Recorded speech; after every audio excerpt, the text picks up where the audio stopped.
super excited to see Blackjack. Hi everyone, I'm Sandrine. Welcome to a new Outlander review. This week's episode was called Untimely Resurrection. Let's talk about it. I don't have any quick thoughts, so I'm gonna jump right into La Dame Blanche. So last week I was a little confused about what La Dame Blanche meant, but they kind of explained that in this episode, and turns out Jimmy kind of told people that Claire was La Dame Blanche, which pretty much means that she's a witch. And as much as Claire was like, what? Why would you do that? It kind of saved her life. In a way. I do wonder if they're going to use that later on in the season as well. Are more people going to be afraid of her? Is that going to come and bite them in the butt? Who knows? Murta feels really responsible for what happened, so Jamie has put him on the case to figure out who those guys are. Totally rooting for him. And also I think a couple of you pointed out in last week's review that we saw a man with the same birthmark on his hand as the one who attacked Claire and Mary at the beginning of the episode. I'll have to rewatch it. I don't remember, but I'm guessing then there must be something more that's gonna come of it, or I feel like they put a lot of emphasis on that mark, so we've gotta see it come to fruition at some point. Comte St, him and Jamie are now partnered. Unfortunately for them, they don't seem very happy about it. I'm not happy about it, but it did lead to quite an interesting scene between the two where they're telling each other in so many words that I'm coming for you, no, I'm coming for you, no, I'm coming for you.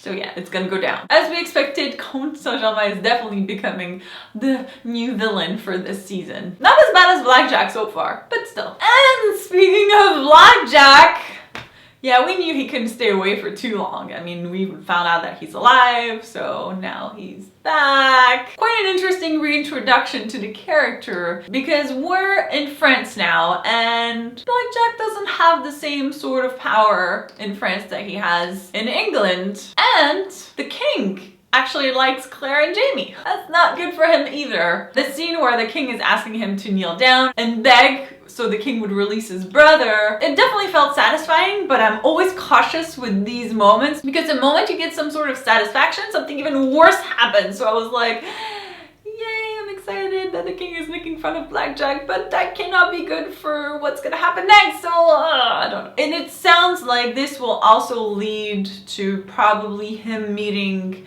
Mary, which will then maybe also lead to him marrying her and having a child with her. It's certainly very convenient that they're both in the same place right now when they're supposed to have a child in a year. Finally, I want to talk about Claire's plan to keep Frank alive. As much as I love Frank, and you know I love Frank, I'm not really sure I understand why Claire wants to save him so much, because her whole thing is like, let's change the future, let's change the future. Well, if you change the future, he might not exist regardless of whether or not you're keeping his lineage. And also, if she's not planning to go back to the future, why does it matter if Frank is born? I mean, it's not like you're killing him, he just won't exist because you're changing things. So I'm guessing maybe it's because he was such a big part of her life and she, you know, really cares for him. And, you know, he was a good husband to her, so it's not like she hates the guy. So she doesn't want to remove him from existence because he is a good man and she loved him. But because of that, she broke Alex's heart, she broke Mary's heart. She's actually helping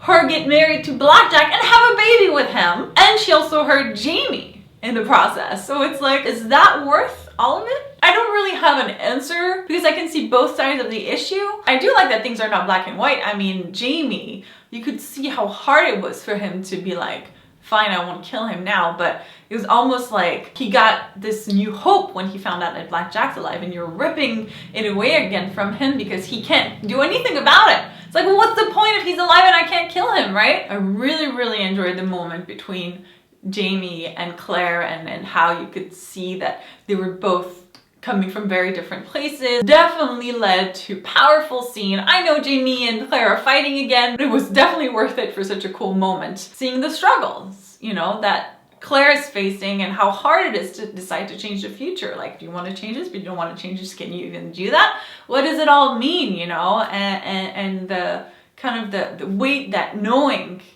what's gonna happen has on her. Overall, a really, really good episode, but of course, those are my thoughts. I'd love to hear what you thought of the episode. Do you agree with Claire that it's really important to keep Frank alive? What do you think of Blackjack's return? Let me know in the comments. Don't forget to subscribe so you don't miss any of my Outlander reviews. Thank you guys so much for watching, and I'll see you soon. Bye! Well, technically, you could kill Blackjack the second Mary gets pregnant. I'm curious whether Claire counted a year from the moment she gets pregnant or a year until the baby's actually born, because if in a year the baby is born, then you have 9 months where you can really kill Blackjack. Like, you don't need to wait for that. So that would mean that Janie only has to wait 3 months. But I don't think that was made clear. So if you know, let me know.